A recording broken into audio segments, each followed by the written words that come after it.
Seja bem-vindo a mais uma edição do podcast do Relatório Reservado. Eu sou o João Bittencourt, editor de política do RR. Nesta edição, os destaques são: o embate pela pauta do Congresso. A oposição acelera mais rápido do que o governo no pós-primeiro turno, criando, pela primeira vez de forma mais consistente e planejada, um conjunto articulado de pautas, associadas diretamente às negociações para a sucessão na Câmara e, em medida bem menor, no Senado. As medidas voltadas ao STF não são ações isoladas ou fruto de um embate antigo, antes fazem parte desse pacote, junto à anistia, ao envolvidos nos atos do 08 de janeiro. Nesse último caso, há um pano de fundo ainda maior: derrubar a inelegibilidade do ex-presidente Bolsonaro. Enquanto isso, o Planalto conversa com Lira, Pacheco e próceres do MDB e do PSD, mas sem direcionar uma agenda, o que abre espaço para a oposição. Especialmente na Câmara, onde a eleição está mais em aberto do que gostaria e apostava Arthur Lira.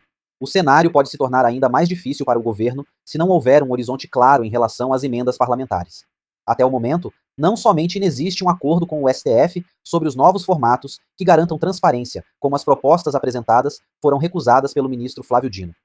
O movimento cairá no colo da Suprema Corte, como retaliação, mas também no do governo, especialmente pela percepção de proximidade com Dino.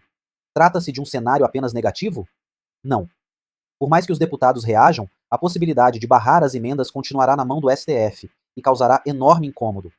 Assim como parte das medidas voltadas à Suprema Corte têm grandes chances de serem consideradas inconstitucionais, mesmo que aprovadas. Nesse contexto, o jogo será: 1. A articulação de Lula pode usar a interlocução com o STF como moeda de troca, não só para barrar o avanço da oposição, mas para catapultar a sua agenda, majoritariamente a da Fazenda, dentro, claro, de certos limites. 2. A base ligada ao ex-presidente Bolsonaro trabalhará para usar a intervenção da Suprema Corte como combustível para botar fogo no Congresso.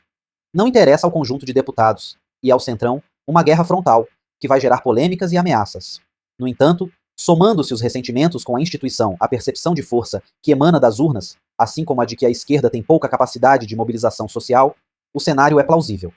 3. Em um contexto no qual esse cabo de guerra fique muito equilibrado, o governo será cobrado a pôr no bolo um apoio claro a uma das candidaturas à sucessão da casa.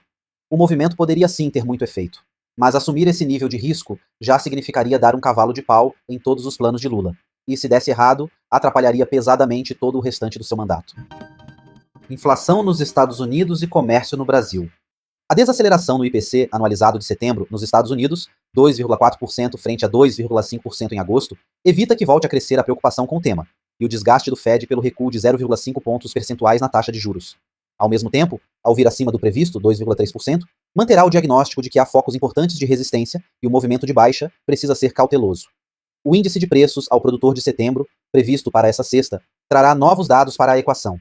Ainda em termos de indicadores, destaque na sexta, no Brasil, para a pesquisa mensal de serviços de agosto. Os números do comércio, divulgados nessa quinta, mostram queda, 0,3%, evitando um impacto nos temores inflacionários por aqui, mas também abaixo das estimativas, mantendo o cenário essencialmente como estava. No exterior, sai o PIB de agosto no Reino Unido.